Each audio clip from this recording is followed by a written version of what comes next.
back into the Topsoil podcast. Just Mitchell Hora here today. I'm with Continual Mag.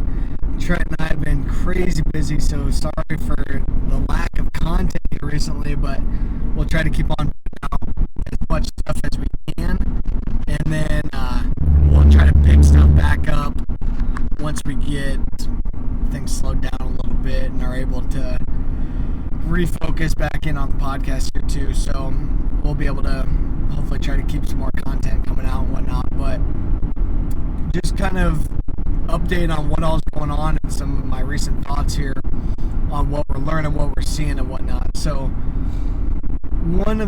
today I've had a guy here visiting from Mexico that we're doing some business with, and interesting product and whatnot there. Would have loved to have them on, but that's part of my business and not necessarily in the Topsoil podcast. But we're doing some stuff with some biological seed treatments and able to just trying some more stuff out and better ways to get biology out there in our soils, and also just better balance in biology is what I'm really interested in. Our soils are extremely bacteria dominated, and we need to get more fungal activity going on in our soils.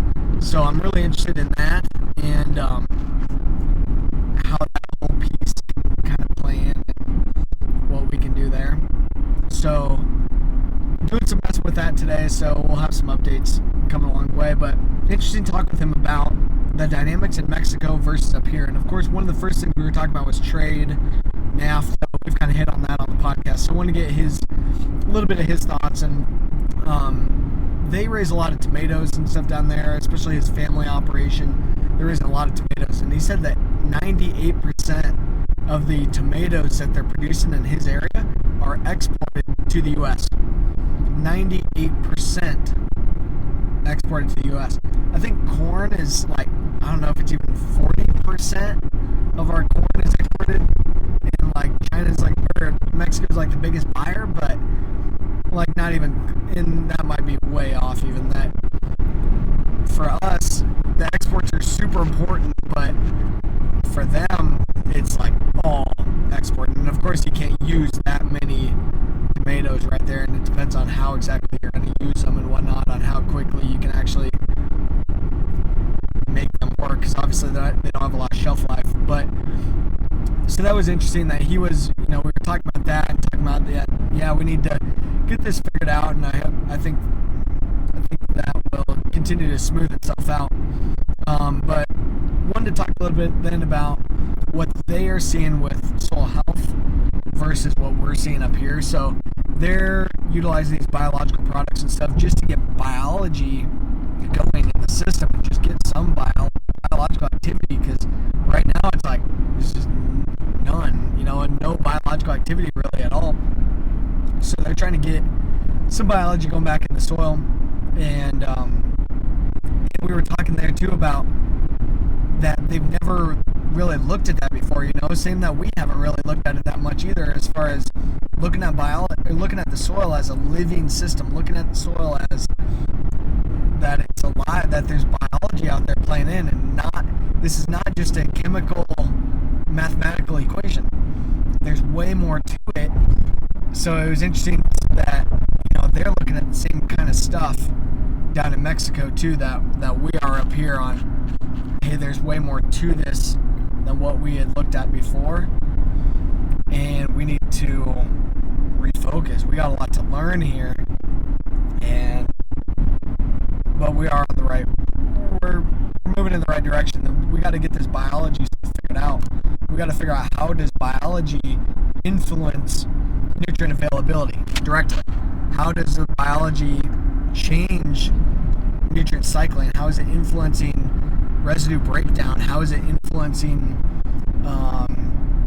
our cover crop breakdown? That's a big piece. How is the biology being influenced by weather and by our management practices and by our products that we're putting out there? So that's what we're doing some testing with these guys, to look at how does their biological product play nice or not play nice with our natural biology in southeast Iowa in farms that already have pretty good soil health. Can their product work in this kind of a system, and if it can work here to improve soil health and improve biology, then it can work anywhere. Because I mean, we're already starting with pretty good parameters. So that was interesting. So another takeaway though that we were seeing today, we were digging around in a couple different fields, and we were digging around in one farmer's field that is very advanced in soil health, has been using cover crops for multiple years, no-till for a long time, a lot of nutrient management stuff, has done a lot of testing, a lot of water quality work. Looking at the difference between his aggregation, soil aggregates, versus a tilled field, to where I'm just coming from now, is crazy difference. And was showing this guy those differences, and he was like, wow, yeah, this is amazing. And he's like, this is just with the cover crop. I'm like, yeah, just with the cover crop, we're able to improve our soil structure. We're able to hold things together better. And if a biological product can help us to do that quicker, that'd be awesome. As far as for guys that are trying to switch to using cover crops, if they can get there quicker with the biological product, that'd be awesome. Sorry, I'm having some camera troubles here. And if we can use the combination of the cover crop and the biological product, now we can maybe really be getting somewhere. So we'll do some looking at that and see what kind of merit we can have there, but that'd be awesome. If we can help to jumpstart this system, if we can kind of shock the system back into working the right way, that'd be awesome. That's I think what we need to have done. So now taking a look at, okay, how do we evaluate that? How do we measure change in the system? How do we put some data behind that so we can show that we're moving in the right direction? So right now we're able to see, in taking some shovelfuls of dirt and some soil samples of dirt, that we're able to see the differences between a farm that has good soil health versus one that doesn't. We're able to see the differences there, but we need to be able to put some actual data behind that. So Cornell Test is looking to be able to do that. The VAST test, which is the aggregation lab evaluation, is helping to do that, because we need to be able to standardize this across operations so that we can have the conversations. We can say, hey, here is actual data behind soil aggregates and how we're able to improve soil aggregation, soil structure, thus improve nutrient holding capacity, water holding capacity, infiltration. That way we can have the conversation.